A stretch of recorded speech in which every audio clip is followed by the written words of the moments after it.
Salut tout le monde, bienvenue sur ma chaîne. Alors aujourd'hui je vous retrouve pour une vidéo qui sera comment adopter une positive attitude.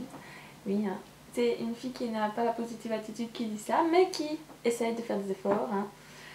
Donc voilà, alors c'est quelques petites astuces que j'ai pu tester et il y en a quelques-unes que j'ai trouvées dans un livre, je vous mettrai la référence en bas. Alors la première astuce ce serait déjà de prendre du temps pour soi, donc organisez-vous des dimanches matin cocooning ou des dimanches soirs ou un jour de la semaine si vous avez congé, où vous ne ferez que ça, donc vous mettrez du vernis, vous mettrez vous ferez des masques pour vos cheveux, pour votre visage, tout ça, vraiment pour que ce soit un moment bien-être.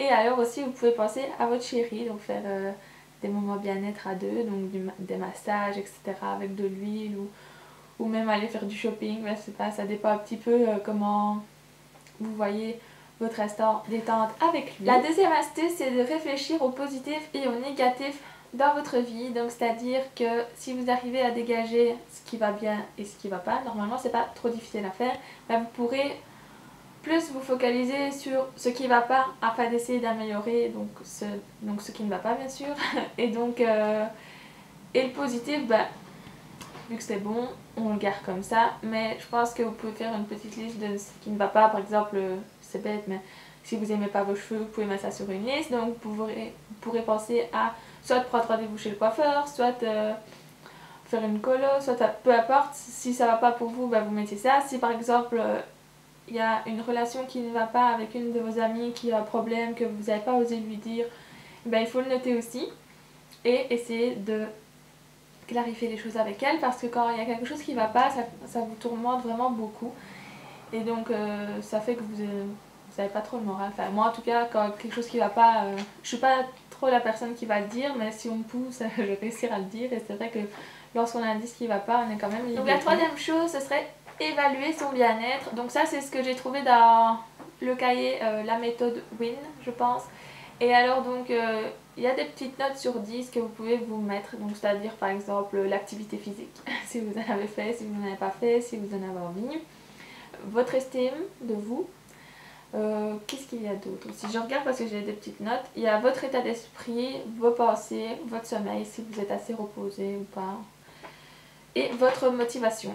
Donc si vous n'êtes pas motivé, bah, c'est sûr que vous allez avancer au ralenti, ce qui est assez embêtant, donc trouvez des petites choses pour vous motiver.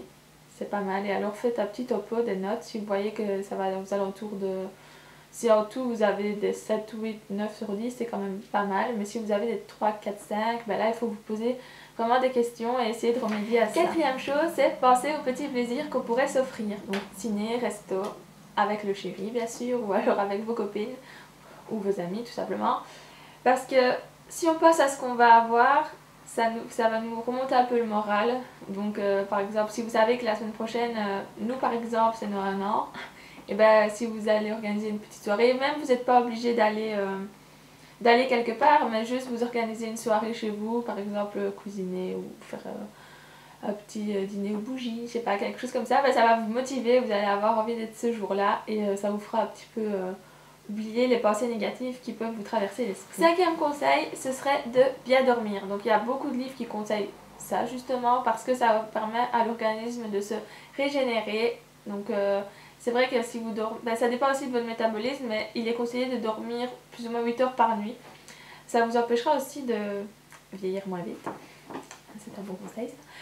Et aussi ben, on se sent vraiment plus apte à affronter la journée quand on a bien dormi, surtout si vous allez à l'école ou même au travail, que vous devez quand même beaucoup réfléchir. Si vous êtes fatigué, ça va vite vous pomper et vous allez envoyer tout bouler. Voilà, donc moi je vous conseille de bien dormir. Et alors avant d'aller vous coucher, vous pouvez faire des petits exercices de respiration très très simples. Donc moi j'ai fait ça l'année passée quand j'étais vraiment... je faisais des crises de tétanie et le soir avant d'aller dormir je faisais ça et ça m'aidait à me détendre.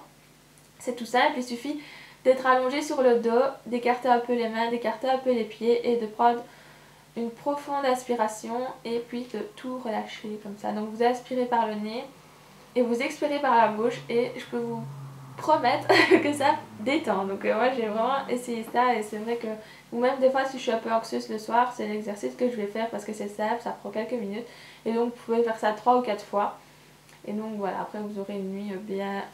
Sixième conseil, apprendre à s'accepter et à communiquer. Donc c'est-à-dire ça c'est un truc que j'ai vraiment du mal à faire. Donc quand on va me dire un compliment, bah, je vais toujours dire ah mais non c'est ça ou quoi. Et c'est quelque chose qu'il faut vraiment essayer de faire des efforts là-dessus. Donc plus vous vous accepterez et plus vous aurez facile à avancer dans la vie. C'est comme ça parce que si vous levez, vous vous dites oh quelle moche et tout ça, bah, ça va vous ralentir quand même je pense. Que plutôt si vous avez confiance en vous, que vous vous préparez, que vous vous dites ah ouais je suis super, enfin faut pas non plus lancer des fleurs mais ah je suis jolie aujourd'hui, et ben vous allez démarrer la journée plus motivé, vous allez avoir confiance en vous et ça va se ressentir dans les communications avec les autres. Donc moi avant j'étais vraiment très très réservée et ça fait quelques temps que j'arrive un peu, on va dire un tout petit peu même en classe à parler. Même avant si je devais parler devant une prof, je priais pour que ce soit pas moi de parler devant toute la classe ou alors c'était limite à pleurer quand j'étais en mes 3 premières années secondaires. Et puis après quand j'étais dans une nouvelle école avec une bonne classe, c'est vrai qu'aussi les gens font bon coup. Si vous avez des gens en qui vous avez confiance, une classe avec une bonne entente et tout ça, vous aurez beaucoup plus facile de parler. Donc septième conseil, trouvez un moyen de vous échapper. Donc comme la musique, le sport, le coloriage, les dessins, je sais pas, les bricolages, les activités qui vont vous apaiser. Et même le sport ça permet de défouler et c'est vrai qu'après une bonne séance de sport on se sent très très bien. Alors point de vue coloriage, moi je suppose que vous connaissez ces livres là, les livres où il y a des mandalas etc. Donc moi j'ai acheté celui-là, donc c'est 100 mandalas zen et c'est vrai que quand on se concentre sur le coloriage, ça permet d'être, enfin, pour moi ça me calme. Ma maman avait acheté ça, elle trouvait que ça ne la calmait pas du tout mais bon moi ça me calme. Donc vous avez, voilà, vous pouvez voir qu'il y a beaucoup de détails, donc ça permet de bien se concentrer. Et donc, vous ne pensez plus à rien. Ouh, je vais bouger la caméra. Vous avez aussi celui-ci, Jardin secret. Donc j'ai vu que maintenant il est fait avec de nouvelles pages. C'est vrai que celles-ci sont assez fines, donc quand vous coloriez comme un bœuf comme moi, bah, ça a tendance à transpercer. Mais bon, il faut faire attention. Donc, voilà, c'est le genre de dessin que j'aime bien colorier. Et aussi en plus dans ce livre-là, vous avez chaque fois des petits... comment dire, des petites annotations, vous pouvez créer aussi vos dessins, enfin c'est pas mal. Donc voilà. Hein. Et alors le plus connu c'est ceux-là, c'est l'art thérapie. Donc avec il y en a beaucoup qui sont sortis, ça c'est le premier. C'est un coloriage anti-stress.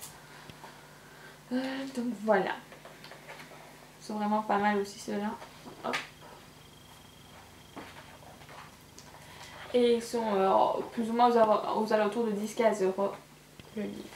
Huitième conseil, si vous n'arrivez pas à parler, donc si vous avez un problème et que ça vous ronge, pensez à l'écrire. Donc moi j'ai fait ça parce que j'avais depuis que je suis toute petite j'ai des soucis avec mon père et une fois j'avais décidé d'écrire tout sur un fichier Word et ça m'avait quand même, j'avais tout écrit, tout ce qui m'énervait, tout, et ça m'avait un peu libérée quand même. Donc si vous avez du mal à parler aux autres de vos soucis, écrivez, même dans un cahier ou même si ça vous soulage, vous déchirez la page. Mais il faut quand même penser à extérioriser, que ce soit en parole ou en écriture. Neuvième conseil, pensez à avoir des buts et des objectifs.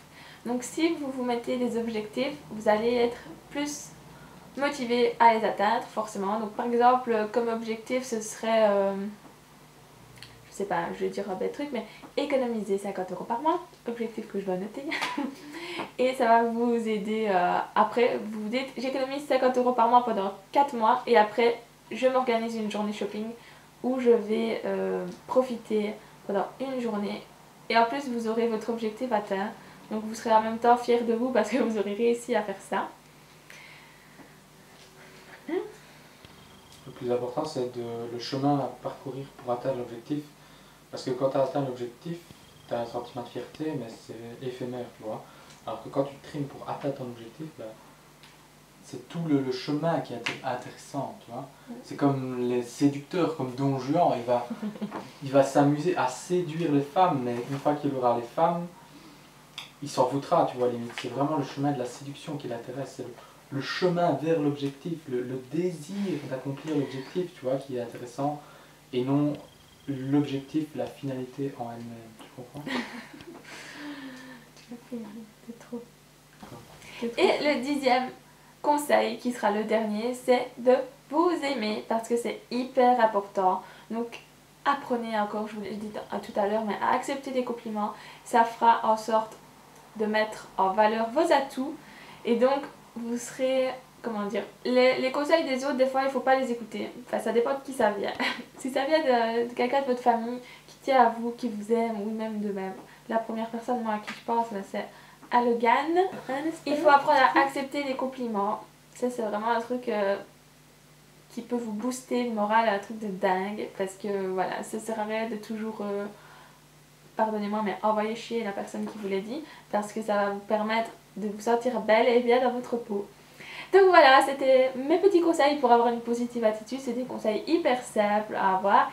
Et alors je vous ferai un petit récapitulatif sur mon blog. Parce que j'écris un blog, oui, je suis contente.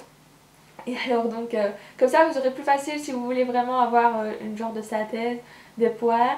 Et voilà, comme ça me permet aussi d'avoir un outil en accord avec mes vidéos. Donc je vous fais plein de gros bisous et je vous dis à bientôt.